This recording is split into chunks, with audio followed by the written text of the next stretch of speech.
Hi, my name is Tom, and I was recently transplanted from Philadelphia to Seattle. Philly has more than twice the population of Seattle, and that's just in the city proper. Frankly, nobody lives in the city. But one of the first things I noticed after moving here was the f***ing traffic. It must be new math or something because with half the number of cars and a huge number of tree huggers that ride their bicycles to work, it shouldn't take you a f***ing hour to drive 10 miles, but it does. They even teach it in word problems in the Seattle schools that way. Sally commutes each day from Seattle to Redmond in her Subaru. The round-trip distance in highway miles is 32.4. If the speed limit is 60 miles per hour, please explain why she spends half her life in a hippie-mobile. Don't forget to show your work. The answer is surprisingly simple and confusing all at the same time. Despite the commute taking place over nothing but highway miles, Seattle drivers stop at every single exit, whether they're going to take it or not. No reason whatsoever. Just come to a complete stop.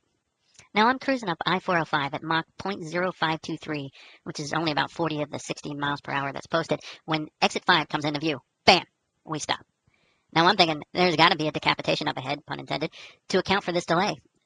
So we inch towards the exit slowly, slowly. And then I realize instead of letting the drivers merge onto the highway, they stop and wait for the next person to join us. WTF.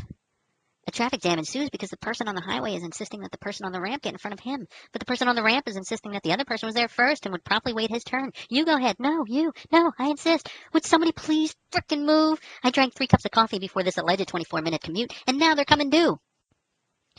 Politeness isn't the only reason for the delays, however. There's also a passive-aggressive attitude in the Northwest. Being originally from Philly, I'm used to aggressive driving. Everyone there goes at least 15 miles over the speed limit, which in Philly is more of a suggestion than a limit, and it give people the finger if they do something stupid. Here, people will all drive 3 to 7 miles under the speed limit across all 5 lanes of traffic, including the HOV lane. And they're doing it on purpose, because when a lane opens up and I go to pass this 5-car offensive line, they all speed up to prevent me, and then settle back into their dawdling pace once they've eliminated the open space. And it's not just in Seattle. I was behind a douchebag the other day out in eastern Washington going 52 miles an hour in a 60 zone. By the way, technically, we were in central Washington, but around here, they call anything east of the Cascades eastern. Anyway, we had a double yellow line, and this Prius was hell-bent on doing his part for the environment until we got to the dotted yellow line.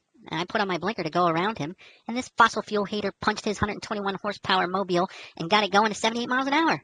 I figured he must have woken up from his nap and found the accelerator pedal, so I set my cruise control to 65.